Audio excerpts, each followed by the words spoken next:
Assalamualaikum warahmatullahi wabarakatuh. Kami dari kelompok 7 akan menjelaskan materi pada pagi hari ini. Sebelum acara dimulai, saya akan memperkenalkan anggota-anggota dari kelompok 7. Saya sendiri Kafida Nur Hidayati, NIM T2018-8041, dan teman saya Ma'rifatul Khairiyah, NIM T2018-8043 dari kelas Biologi 2. Perkenalkan, nama saya Iin Faidah, NIM T2018-8063. Kami, kelompok 7, akan menjelaskan materi tentang sosialisasi anak didik dan interaksi edukatif di sekolah. Di sini saya akan mempresentasikan tentang urgensi sosiologi.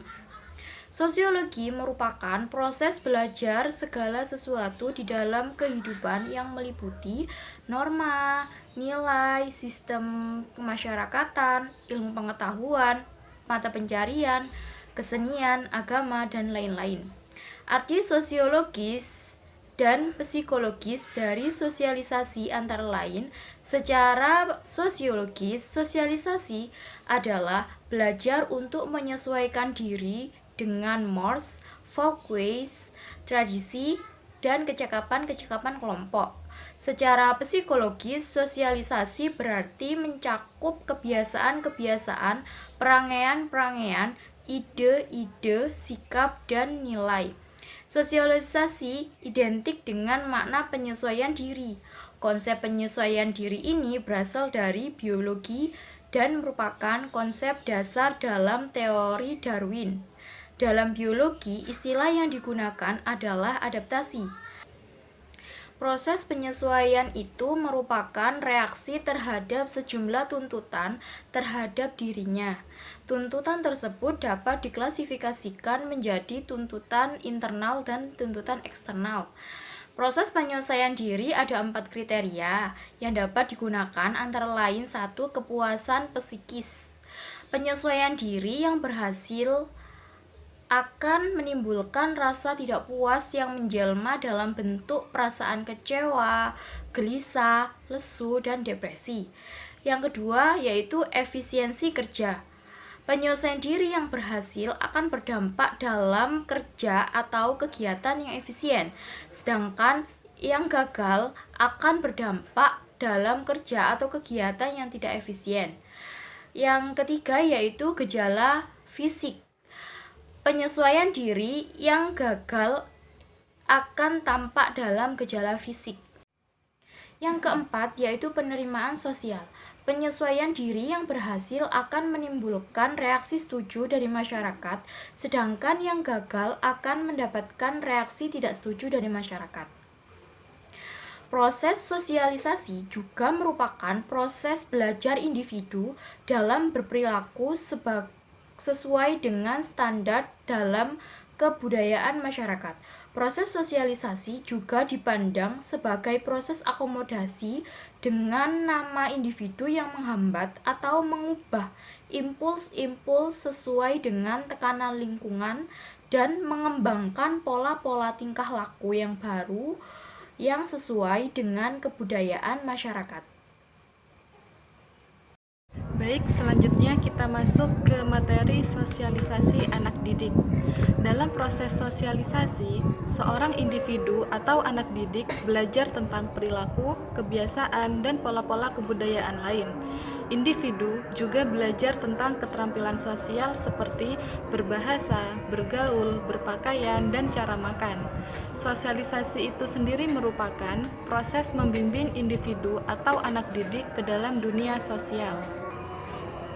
Anak didik sebagai objek penting dalam proses pembelajaran mempunyai kedudukan penting dalam proses sosialisasi. Dilihat dari segi umur atau usianya, sosialisasi terdiri dari beberapa tingkatan. Di antaranya adalah usia bayi kurang dari 1 tahun, usia anak antara 1 sampai 12 tahun, usia remaja antara 12 sampai 15 tahun, usia pemuda antara 15 tahun sampai 30 tahun, dan usia dewasa di atas 30 tahun. Dalam sosialisasi anak didik, setidaknya terdapat beberapa faktor yang mempengaruhi. Di antaranya adalah yang pertama yaitu keteladanan orang tua. Seorang anak akan cenderung bersikap sopan, santun, patuh, kerja keras, disiplin, dan lain sebagainya. Faktor yang kedua yaitu lingkungan pergaulan. Pergaulan anak berpengaruh terhadap proses pembentukan kepribadian anak.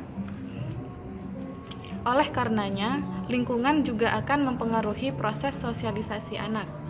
Sebagai proses, sosialisasi memiliki beberapa metode yang digunakan dalam mempengaruhi sosialisasi anak.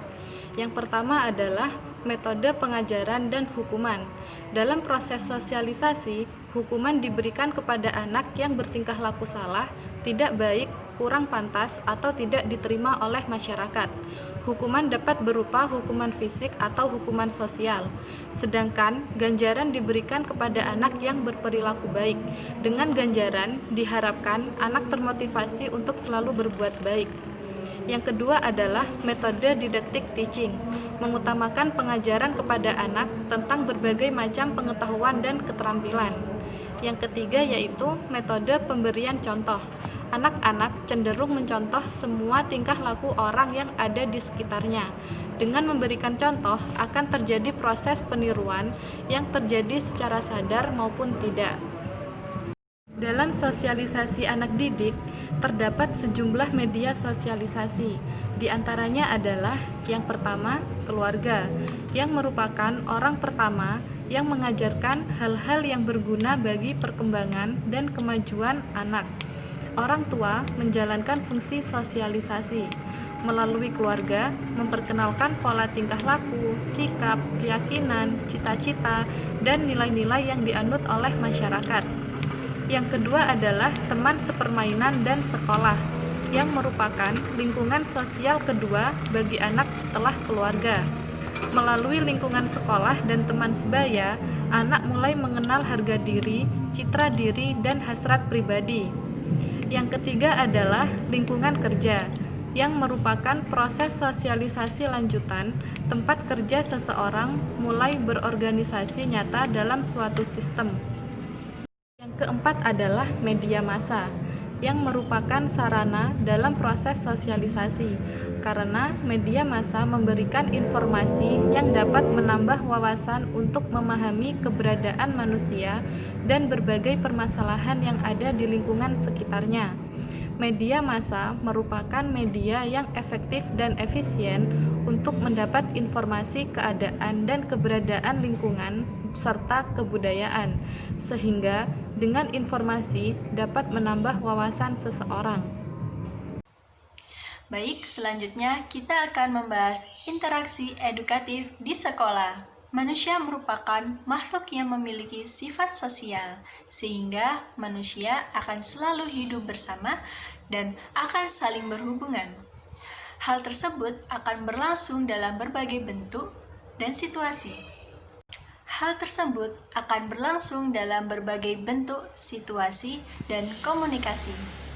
Di antara berbagai jenis situasi itu, terdapat satu jenis situasi khusus yang disebut situasi edukatif, yakni interaksi yang berlangsung dalam ikatan tujuan pendidikan. Dalam interaksi edukatif, memunculkan istilah guru di satu pihak dan anak didik di pihak lain. Keduanya berada dalam interaksi edukatif dengan posisi, tugas, dan tanggung jawab yang berbeda, namun bersama-sama mencapai tujuan.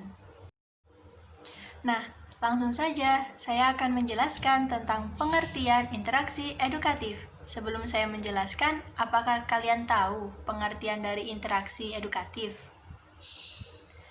Ya, benar sekali. Interaksi edukatif berasal dari dua kata, interaksi dan edukatif. Interaksi sendiri merupakan suatu hubungan timbal balik antara individu yang satu dengan individu yang lain. yang terjadi pada lingkungan masyarakat atau selain lingkungan masyarakat. Sedangkan kata edukatif adalah sesuatu hal yang dapat mengajarkan seseorang mengenai hal yang bersifat pengetahuan yang bisa berguna dan menambahkan wawasan. Adapun beberapa tokoh berpendapat tentang pengertian interaksi edukatif, di antaranya yang pertama, menurut Suhyadi dan Abu Ahmadi dan Saiful Bahri Dejamara, bahwa pengertian interaksi edukatif adalah suatu gambaran hubungan aktif dua arah antara guru dan anak didik yang berlangsung dalam ikatan tujuan pendidikan.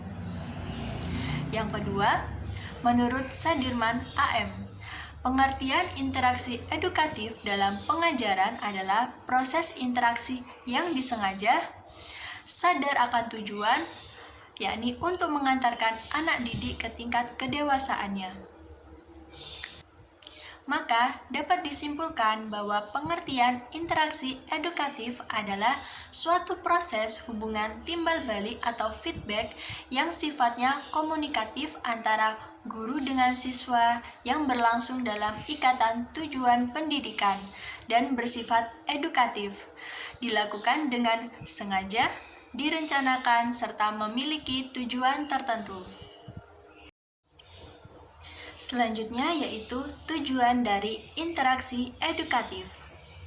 Tujuan interaksi edukatif merupakan sebagai titik temu dan bersifat mengikat, serta mengarahkan aktivitas dari kedua belah pihak, sehingga kriteria keberhasilan keseluruhan proses interaksi hendaknya ditimbang atau dievaluasikan agar tercapai tujuan pendidikan.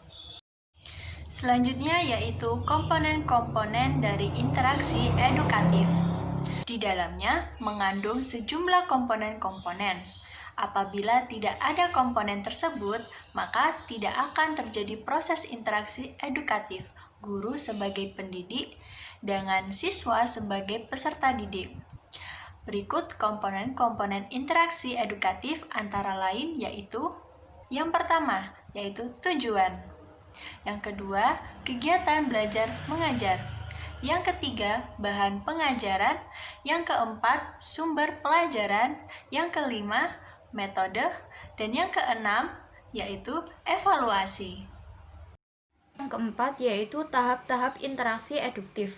R.D. Connors mengidentifikasi tugas mengajar guru yang bersifat sukesif menjadi 3 tahap.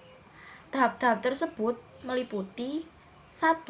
Tahap sebelum atau pre-aktif, tahap pengajaran atau interaktif, dan yang terakhir tahap sesudah pengajaran atau post-aktif. Yang kelima, upaya-upaya dalam interaksi edukatif. Upaya-upaya yang dilakukan dalam interaksi edukatif di sekolah guna mewujudkan tujuan dari pendidikan, yaitu terciptanya generasi yang mempunyai potensi yang tinggi serta mempunyai jiwa pejuang dan bertanggung jawab untuk dirinya dan masyarakat. Selanjutnya yaitu peranan guru dalam interaksi edukatif. Interaksi edukatif pada umumnya berada dalam ruang kelas dan guru mempunyai peranan yang penting. Peranan guru dalam interaksi edukatif antara lain yaitu yang pertama sebagai pengajar, yang kedua sebagai pembimbing, yang ketiga sebagai mediator, yang keempat sebagai evaluator, dan yang kelima yaitu sebagai motivator. Dan selanjutnya yaitu kedudukan siswa dalam interaksi edukatif. Siswa merupakan salah satu komponen manusiawi yang menempati posisi sentral dalam interaksi edukatif. Dalam proses belajar yang optimal, siswa menjadi faktor penentu dalam interaksi edukatif, sehingga mempengaruhi segala sesuatu yang diperlukan dalam pencapaian hasil belajar. Sekian dari materi kami. Mohon maaf apabila kami ada kesalahan dan kekurangan dalam penyampaian materi. Semoga ilmu yang kita dapatkan pagi hari ini dapat bermanfaat bagi kita semua. Cukup sekian. Terima kasih. Wassalamualaikum warahmatullahi wabarakatuh.